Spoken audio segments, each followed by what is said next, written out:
Com base na figura, responda qual é o módulo do torque sobre a espira e qual é a orientação de equilíbrio da espira. Bom, o que acontece basicamente aqui é que sobre a espira que está do lado direito, é uma espira que passa uma corrente para fora do papel na parte de baixo e para dentro do papel na parte de cima. E do lado esquerdo o que a gente vê é, na verdade, a seção reta de um fio infinito que está passando perpendicularmente ao papel com uma corrente de 2 amperes.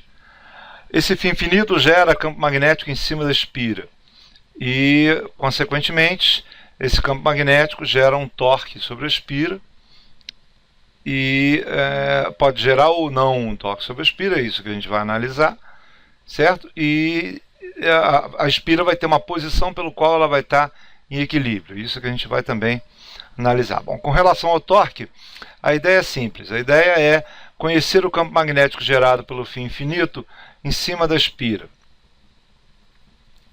e buscar a interação desse campo com a espira e o torque que vai ou não ser realizado. No caso do fio com relação à espira, nós conhecemos já o campo magnético gerado para o fio gera um campo magnético circular em torno dele, onde nessa região da espira, por exemplo, no centro da espira, o campo magnético gerado pelo fio, já que a corrente está saindo para fora, é perpendicular ao movimento de carga e perpendicular ao vetor posição. Quer dizer, o campo vai estar na vertical. O campo vai estar na vertical e para cima ou para baixo. Bom, aí a Biot-Savart, dl vetor R, mostra que o campo gerado pelo fio nesse ponto, na verdade, ele está para cima. Isso é o campo gerado pelo fio nessa região, para cima, ou pelo menos no centro, né, da espira vai estar para cima, é um campo assim. E o torque, ele se dá na interação do campo magnético do fio sobre a espira e o seu momento de dipolo magnético. E o que é o momento de dipolo magnético? É um vetor associado à espira, cujo módulo desse vetor é sua corrente vezes a área. A direção do vetor é a direção do vetor área. Isso é, nesse caso, a área que é essa seção reta do fio, a área da espira, digo. A seção reta da espira é a área da espira. O vetor área vai estar perpendicular à área, quer dizer, o vetor área vai estar na horizontal. E o sentido do vetor momento magnético é o sentido do campo magnético gerado pela espira nessa região. E o campo magnético gerado pela espira nessa região, já que a corrente está saindo pela parte de baixo e entrando na parte de cima, o momento magnético está para a esquerda. Então seria este o vetor momento magnético. E o torque, que é a interação entre o campo magnético e o momento magnético, é expresso da forma μ vetor V.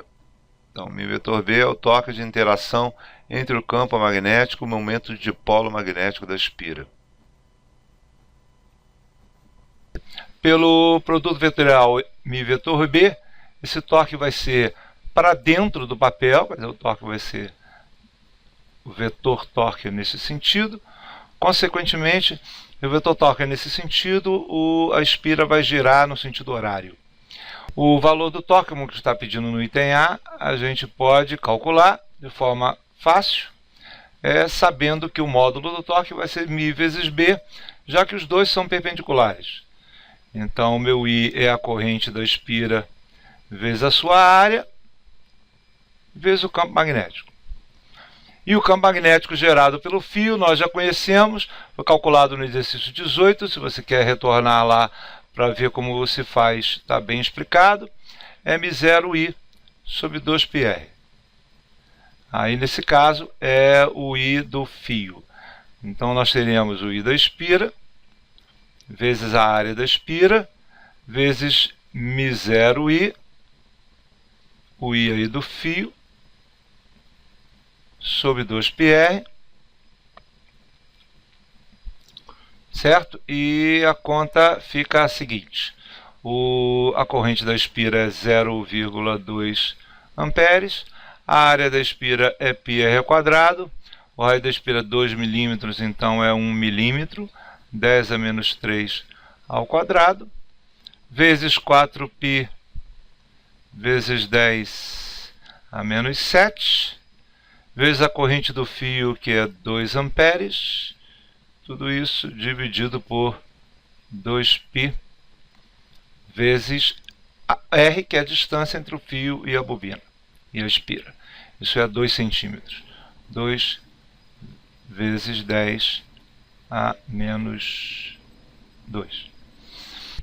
É claro que o fato do fio estar longe da espira, isso é, a distância entre eles é maior do que o raio da espira, facilita por causa das variações do campo em cima da espira, ficam desprezíveis.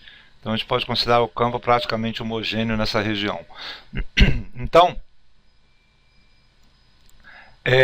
essa conta fica da seguinte forma: 4π corta com 2π, aqui fica 2 em cima, 2 vezes 2, 4, 0,2, 0,8, dividido por 2, o 2 corta com 2, né? Então fica 2 vezes 0,2, 0,4, vezes π, 0,4 vezes π. E aqui a potência de 10, 10 a menos 6, vezes 10 a menos 7, 10 a menos 13, dividido por 2, 10 a menos 11, vezes 10 a menos 11. Isso faz com que o nosso torque seja 0,4 vezes π.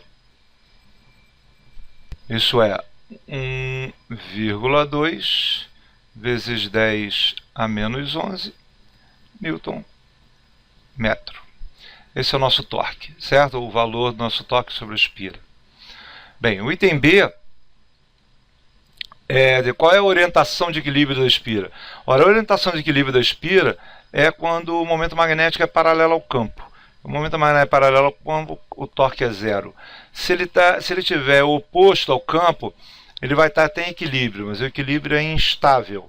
Então, o equilíbrio estável vai se dar quando o campo magnético, quando o momento magnético estiver paralelo ao campo e no mesmo sentido. Então, a orientação da espira acontece quando a espira estiver, no caso, quando o seu momento magnético da espira estiver paralelo ao campo, nesse sentido. Tá? Volto a dizer, se ele estiver antiparalelo, há esse equilíbrio, mas o equilíbrio é instável. Qualquer pequena variação faz com que haja torque sobre a espira.